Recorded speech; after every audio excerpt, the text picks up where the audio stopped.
WhatsApp guys, Kashmir की महिला ने मोदी पर ऐसा भाषण दिया, पूरा देश ध्यान से सुने। काफी इंटरेस्टिंग होने वाला है ये वाला जो इंटरव्यू है डीडीएन भारत चैनल से। ओरिजिनल वीडियो का लिंक डिस्क्रिप्शन में।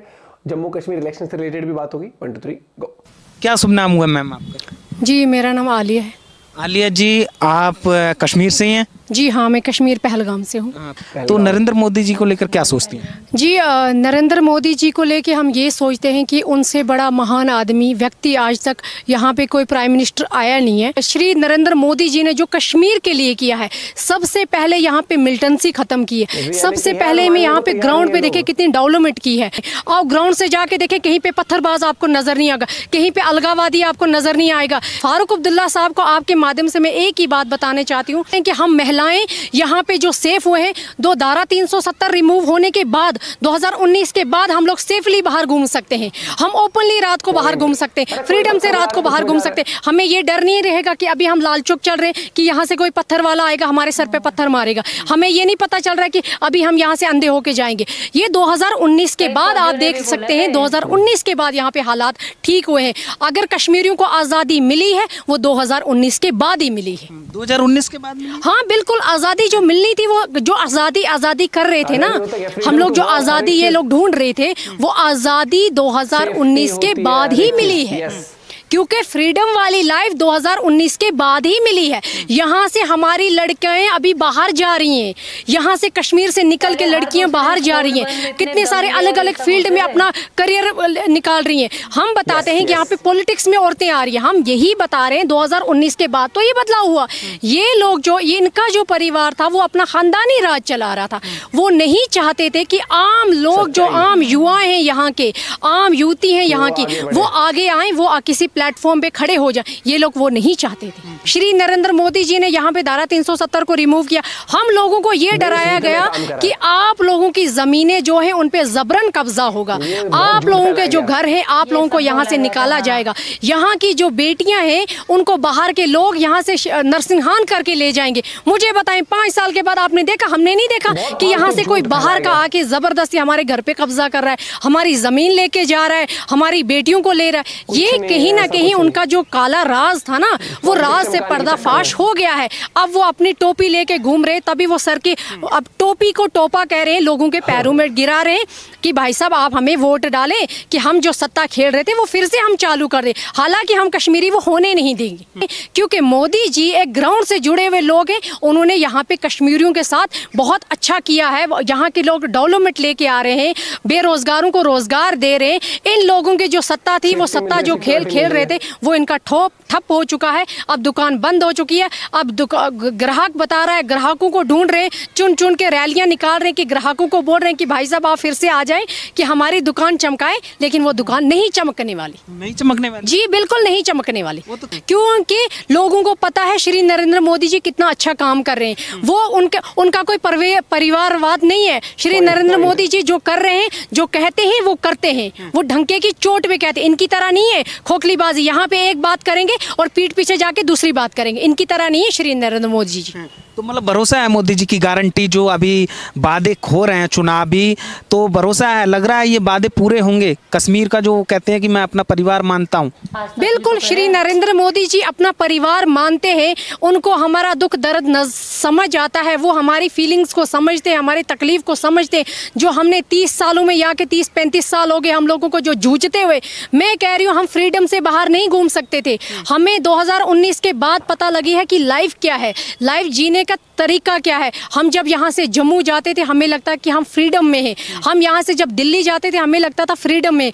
कश्मीर में हमें लगता था कि हम घुटन में बंधे। क्यों? क्योंकि रात को हमें आके डराया जाता था। रात को हम लोग खुल्लम, दिन को हम लोग बाहर नहीं घूम सकते थे, फ्रीडम से हम लोग चल नहीं सकते थे। हम जो पहनावा पहनते थे उस पे लोग जज करते थे। हम वही कह रहे हैं 2019 के बाद तो हमें मिली है फ्रीडम, हमें लाइफ जीने का सत्ता मिला है कि जिंदगी कैसे जी जाती है। अच्छा, मैं बात करूं पाकिस्तान की। पाकिस्तान भी इस चुनाव में लगातार एक्टिव है और बयानबाजी हो रही है उधर से भी। तो पाकिस्तान के जो रक्षा मंत्री हैं उन्होंने कहा है कि 370 पर उमर अब्दुल्ला और कांग्रेस एक साथ है। तो पाकिस्तान को लेकर क्या कहेंगी? वो कहते हैं कि पाकिस्तान के जो नेता हैं वहाँ से जो बयानबाजी होती है, वो कहते हैं कि कश्मीर के जो मुस्लिम हैं उन पर अत्याचार हो रहा है, उनके साथ भेदभाव हो रहा है, मोदी सरकार भेदभाव कर रही है। पाकिस्तान को मैं आपके माध्यम से यही कहना चाहती हूँ, रक्षा मंत्री जी को अपना घर संभालो। अपना घर तो उजड़ा हुआ है, अपने घर में खाने के नाले पड़ रहे हैं। कश्मीरियों के बारे में क्या सोच रहे? हम लोगों को यहाँ पे 400 के करीब नहीं आटा मिल रहा है। हम लोग यहाँ पे पाई पाई के मुहताज नहीं है। हमारे बच्चे यहाँ पे प्राइवेट सेक्टरों में पढ़ते हैं, प्राइवेट स्कूलों में हम अपने बच्चों को पढ़ाते हैं। पाकिस्तान में कोई पढ़ा के दिखाए? उनको तो खुद खाने के नाले पड़े हुए हैं, वो खुद भीख मांगते, खुद कर्जे में डूबे हुए। वो जो कर्जे में डूबे हुए वो हमारे बारे में क्या सोच रहे हैं? वो जाके अपना घर संभाले पहले, अपना जो खानदान, वहां भी तो खानदान राज चला रहे, वो जाके उन्होंने खुद का प्राइम मिनिस्टर लाके जेल में बंद किया है। वो अपना घर नहीं संभाल सकते, हमारे बारे में सोचना बंद करें। 30 सालों में हो गया, हमारा खून बहुत चूस लिया उन लोगों ने, यही कश्मीर कश्मीर कश्मीर करके। उनके पास जो कश्मीर है, उन्होंने जो घुसपैठ करके हमारा कश्मीर छीना है, वो भी हम वापस लाएंगे। वापस लाएंगे? जी बिल्कुल वापस लाएंगे। वो भी POK वापस लाएंगे। वो हमारा कश्मीर है, वो हमारा हक है। हमारे लोग वहाँ पे रहते हैं, हम लोग वहाँ पे रहते हैं, हमारे रिश्तेदार वगैरह वहाँ पे रहते हैं। हम चाहेंगे उनको वापस लाना, कश्मीर के साथ मिलाना। हम चाहते हैं, आपके माध्यम से अमित शाह जी को ये कहना चाहते हैं, इस बार वो बिल पास करें कि POK को अपने कश्मीर के साथ वापस जोड़े। वापस लाना है? जी बिल्कुल वापस लाएंगे, क्योंकि जो धारा 370 को रिमूव कर सकता है, जो 35A को यहाँ पे रिमूव कर सकता है, जो उसको करना होता है वही। क्योंकि हमें मोदी जी पे भरोसा है। मोदी जी जबान के पक्के इंसान हैं, जो वो कहते हैं वही वो करते हैं। वो इनकी तरह घुसपैठ नहीं करते। वो यहाँ से जाके हमारे पाकिस्तान में, हिंदुस्तान से जाके हम लोगों ने वहाँ पे जाके उन लोगों को मार के आया था। आज तक कोई माइकल लाल पैदा नहीं हुआ है को जो वहाँ पे घुसपैठ करके आए। वो लोग हमारे यहाँ पे घुसपैठ करते थे। उड़ी में जो उन लोगों ने किया था, हमारे जवानों को मारा था। और मोदी जी ने यहाँ पे रात को जाके उनको घर पे जाके सर्जिकल स्ट्राइक करके आए, वहाँ पे जाके उनको मार के आए। उनको पता चला कि कोई उनका बाप इस दुनिया में आया है, और वो श्री नरेंद्र मोदी जी। मोदी जी? जी बिल्कुल, हम मोदी जी को सैल्यूट करते हैं कि अल्लाह पाक ने और भगवान ने ऐसा इंसान पैदा किया जो जिसके अंदर इतनी अच्छी फीलिंग्स है, जिसने पाकिस्तान को मुंह की तोड़ के दी। अभी कोई पाकिस्तान वाला यहाँ, पहले बॉलीवुड में देखे कितने सारे स्टार यहाँ पे आते थे उस पार से, यहाँ का हमारा पैसा लेके वहाँ पे लेके खाते थे। और इस बार जब मोदी जी ने उनको बाइकआउट किया, मोदी जी ने उनको बाइकआउट किया कि हमारे इंडिया में आपका कोई काम नहीं है। और पाकिस्तान को मैं आपके माध्यम से कहना चाहते हैं, हम हिंदुस्तानी हैं, हिंदुस्तानी रहेंगे और हिंदुस्तानी ही मरेंगे। क्योंकि हमारे कुरान में भी यही लिखा है, क्योंकि जिस वतन का खाओ उस वतन का गाना गाओ। तो मैं आपके माध्यम से एक बात बताता चाहती हूँ कि अगर बीजेपी में कोई कार्यकर्ता कश्मीर का शामिल हो रहा है, फारूक साहब कह रहे हैं ये आपका धर्म परिवर्तन कर रहे हैं, ये आपको हिंदू बना रहे हैं। हालांकि फारूक साहब जाके आरती कर रहे हैं मंदिर में, क्या वो उस टाइम अपना उनका धर्म परिवर्तन नहीं हो रहा है? कि आम युवा अगर बीजेपी में कार्यकर्ता बन रहा है, उसको कह रहे हैं कि तुम हिंदू बन रहे हो, उसको कह रहे हैं कि तुम मजहब के, इस्लाम मजहब से तुम खारिज हो गए। कि जब फारूक साहब हिंदू को अपनी बेटी देते हैं, हिंदू दामाद आते हैं उनके घर में, जब हिंदू परिवार उनके घर में चल रहा है, तो तब उनकी कहाँ जा रही है, तब उसका इस्लाम कहाँ जा रहा है? हम आपके माध्यम से कह रहे हैं, वो यहाँ के लोगों को बौखला रहे हैं, उनको ब्रेन वॉश कर रहे हैं कि ऐसा हो रहा है। हालांकि ऐसा कुछ भी नहीं है। कश्मीरी पंडितों को अपने घरों से निकाला गया। क्या तब फारूक अब्दुल्ला साहब यहाँ पे चीफ मिनिस्टर नहीं थे? क्या तब उसके वो लोग नहीं वो नसनहा रोक सकते थे? क्या जो अपने घर से जिन लोगों को रात को अपना डेरा भी यहाँ पे, अपना सामान भी छोड़ के कश्मीरी पंडितों को यहाँ पे अभी वो जिंदगी अपनी बसर कर रहे हैं जम्मू में, टेंटू में। तब थे जब हम वो एक पिक्चर बनाई गई थी कश्मीरी पंडितों को लेके, तो उसके बाद कश्मीर फाइल, उस पे इन लोगों ने कितना उसको बायकॉट किया कि ये कश्मीर की सच्चाई नहीं है। हालांकि कश्मीर की सच्चाई वही थी। मैं इसीलिए कहती हूँ कि भाजपा का अगर चीफ मिनिस्टर यहाँ पे आएगा, वो यहाँ पे डेवलपमेंट लेके आएगा, वो यहाँ पे गरीब बच्चों के लिए सोचेगा, आम युवताओं के लिए सोचेगा। जो आदमी खुद ऐश की ज़िंदगी जी रहा है, उसको क्या पता कि गरीबी क्या है? गरीब को पता है जिसको रात को खाने का नहीं होता। अमीर आदमी को क्या पता? जो लाखों करोड़ों की गाड़ी में घूम रहा है, उसको क्या पता कि गरीबी क्या होते हैं? तो वही कहीं ना कहीं ये लोग बौखलाहट में कुछ भी बोलेंगे। आप बौखलाए हुए लोग हैं, बौखलाहट में तो कुछ भी बोलेंगे। गरीबों की बात कौन, मोदी जी कर रहे हैं? हाँ बिल्कुल कर रहे हैं। लाडली बेटी की स्कीम ले लो, मोदी जी ने लॉन्च की है। आयुष्मान कार्ड ले लो। यहाँ पे पहले घर में अगर कोई बीमार होता था, हमें पहले घर की ज़मीन बेच के अपने बूढ़े बुजुर्ग की जाके इलाज करवाना था। जिसके पास ज़मीन नहीं थी, जिसके पास कोई प्रॉपर्टी नहीं था, जिसके पास कोई इनकम ऑफ सोर्स नहीं था, उसके जो घर का बूढ़ा बुजुर्ग था वो बेचारा बेइलाज मर जाता था, मारा जाता। जब उसके पास कुछ था ही नहीं करने के लिए, वो बेचारा क्या करेगा? जो दिन को दिहाड़ी 100 रुपये कमाएगा, वो बीमार को कहाँ? लेकिन मोदी जी ने देखो, अभी 5 लाख था, अभी 7 लाख रुपया किया है। अल्लाह से यही दुआ करते हैं कि ऐसे ही होने चाहिए प्राइम मिनिस्टर, ऐसी ही सोच वाले होने चाहिए, इनकी तरह नहीं खानदानी राज चलाना चाहिए। यहाँ पे ये रक्षा मंत्री हमारे जो इसको क्या वो राजनाथ जी सिंह जी थे, बताएं कितना अच्छा हमारी फौज के लिए कितना अच्छा काम किया। मैं बताऊं कांग्रेस की सरकार में जब यहाँ पे उनका प्राइम मिनिस्टर था मनमोहन सिंह जी, मुझे बताएं जब वो किसी फॉरेन कंट्री में जाता था वो बेचारा बोल नहीं पाता था, उसको कठपुतली बना के रखा था सोनिया जी ने, वो कहीं बोल नहीं पाता था। अभी बताएं हम लोग चांद तक चले गए हैं, ये मोदी जी के बदौलत, क्योंकि वो चाहता है कि डेवलपमेंट करना हिंदुस्तान में, वो नहीं चाहता है कि हिंदुस्तान पिछड़ा हुआ रहे, वो नहीं चाहता है कि हमारी जब हम रोड से निकले तो हमारे गलियों कोचों में जाके बाहर के लोग आए कि इंडिया अभी भी 70 साल पीछे, अभी देखिए हमारा हिंदुस्तान कितना बदल गया है। ये मोदी जी की बदौलत तो किया है। यहाँ से जब हम अपनी, मैं कश्मीर की बात बताऊं, जब हम यहाँ से जम्मू जाते थे हमें यहाँ पे 12 घंटे लग जाते थे रास्ते में, 12 घंटे लगते थे हमें जम्मू पहुंचने में, अब हम 3 घंटे में जम्मू पहुंच रहे हैं। अब हमारी रेल सर्विस भी चालू हो गई है, श्रीनगर से हम बैठेंगे ट्रेन में सीधे जाके बॉम्बे पहुंचेंगे, दिल्ली पहुंचेंगे, यही तो डेवलपमेंट है।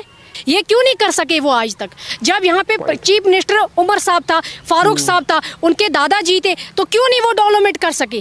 क्यों नहीं वो रोड बना सके? क्यों नहीं वो सड़क ये लोगों के आम जुओं के पास जाके बिजली कनेक्शन दे सके, पानी की फैसिलिटी दे सके? क्यों नहीं दे सके? देना था ना उनको। ये जो कुछ कर सके श्री नरेंद्र मोदी जी ने किया है। मतलब जनता आप समझ चुकी है, जो विकास करेगा, जो जनता के हित में बात करेगा, कश्मीरियों के हित की बात करेगा, जनता उसके साथ है। हाँ, उसके साथ है। जो कश्मीरियों के हित में बात करेगा जनता उसके साथ है, और जनता थी भी, जनता है भी, जनता रहेगी।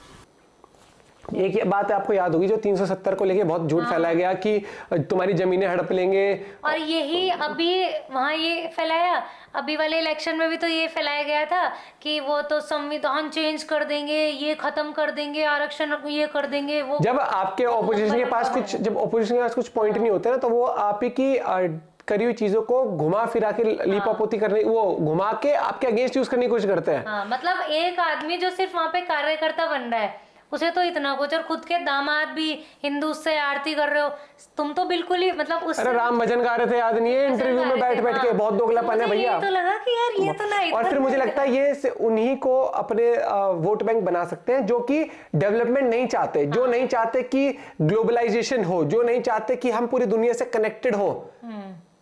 क्योंकि आप एक वो आप कभी भी ना एक चार दीवारी के अंदर रह नहीं सकते हो।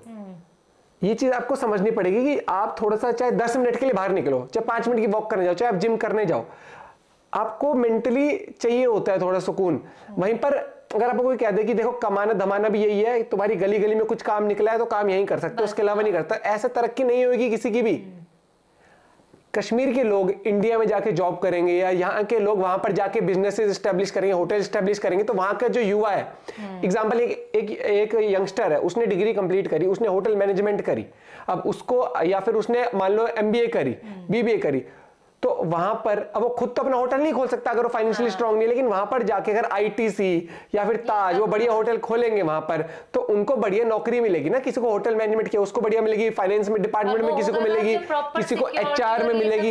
यस, तो ये जो है कि बाहर का लोग, यार ताज वाले आईटीसी वाले कैसे जमीन ले पाएंगे? तभी ले पाएंगे ना, बिजनेसमैन भी, बड़े बड़े होटल वाले भी, कि तभी जमीन ले पाएंगे जब वो आर्टिकल 370 हटा, जब वो जमीन खरीद सकेंगे वहां पर, और तभी लोग वहां पर नौकरी कर पाएंगे।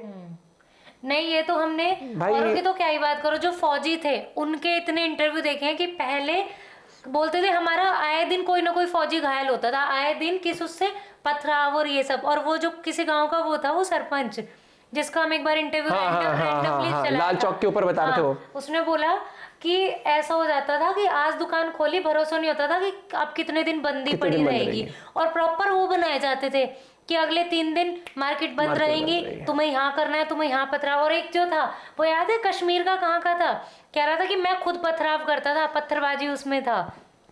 आप अपना पॉइंट ऑफ व्यू शेयर कर सकते हो। वीडियो और इंटरव्यू काफी इंटरेस्टिंग था। मिलते हैं वीडियो के साथ, बाय बाय, टेक केयर।